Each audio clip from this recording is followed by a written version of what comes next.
Hello সবাইকে।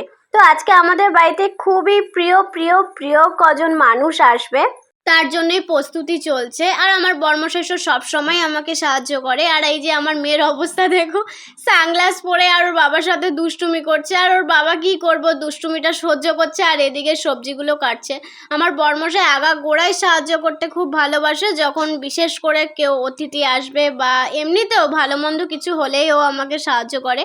আর এই যে এটা হচ্ছে আমার শাশুড়ি মা, উনি এত সুন্দর করে মানে শাক বলো বাঁধাকপি বলো এত ঝিরিঝিরি করে কাটতে পারে যে কি বলবো, যার জন্য আমি মাকেই কাটতে দিয়েছিলাম। আর এই যে আমার প্রিয় মানুষগুলো চলে এসছে, মা আর বৌদি। আর এইদিকে আমার সিনি পাগলিও এসেছিলো, এখানে বসে বসে খাচ্ছে। আর আমার মেয়েও তো তার দিদুনের কাছে বসে খাচ্ছিল। আর মারা না সেদিনকার ছিল, আমি আর কোনো ক্লিপ নিতে পারিনি এত আনন্দের জন্য। আর এই যে আজকে মা চলে যাবে, আর কাকিটা সকালবেলা এসছিল অনেক ঝগড়া করে আসবে না বলে, তারপরে ফাইনালি এসেছে। আর এই যে বৌদিয়ারা সব চলে যাচ্ছে এখন। আর আমার মেয়ে তো কেঁদে পারে না যে ওর দিদুনের সাথে যাবেই, অবস্থাটা শুধু দেখো।